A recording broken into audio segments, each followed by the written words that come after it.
Alam nyo ba na ang pinoproblema ko palagi sa araw-araw ay ang mga illegal na nagpa-parking sa harap ng aking salon katulad nito.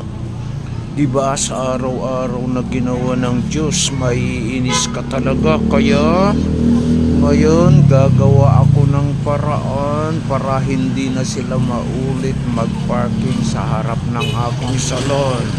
Titignan natin kung magpapark pa sila. Unang-unang gagawin ko ay tatawag ako sa MMDA.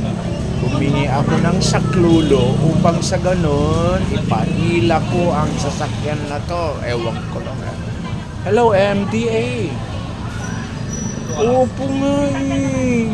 Mayroong nakapark dito sa harap ng salon ko. Tagal-tagal.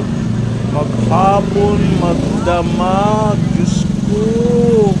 Hindi ko maintindihan. Sobrang napaka-abuso.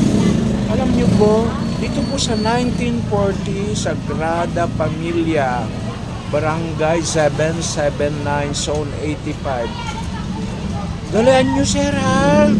Please lang. Muulan na. Ano kaya kung gusgusan ko na lang? Ang tagal-tagal naman. Dumating ang MMDA na to. Ano kaya kung gusgusan ko ito? Ito yung gagamitin ko, guys. Oh, yan. Gusgusan ko kaya. Kaso nga lang, ang daming CCTV dito sa paligid, guys. Baka mamaya matrace ako. Ka-impyerna. Naku, tagal-tagal naman tong MMDA na to. Ewan ko ba, ano ba yung gagawin natin? Guys, ito ang ilalagay natin doon sa gulong niya. Ewan ko lang, bubog to.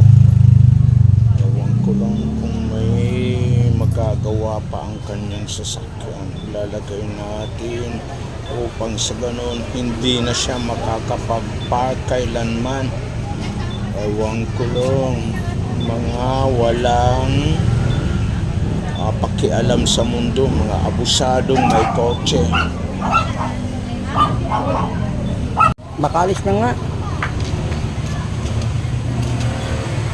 Teka, parang malambot yung gulong ko sa hulihan ko ah.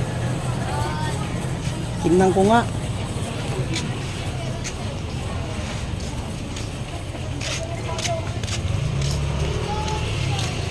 Ay, kaya pala malambot pala itong gulong ko nila. Sino kayo naglagay ng bubog dito?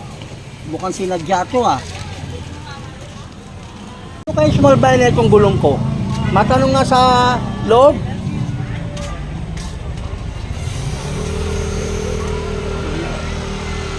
Boss, napansin niyo ba yung sumalbay sa kotse ng gulong ko? Malambot eh. May naglagay ng bubog? Huwag mo akong tanungin. May CCTV sa barangay. Pumunta ka doon. Okay? Ganon? Sige. Buti nga nabubog ang kotse mo. Diyos ko, di ka marunong magpaalam. Di ka marunong rumispeto. Ayan, nangyari sa'yo. Lesson is lesson is lesson.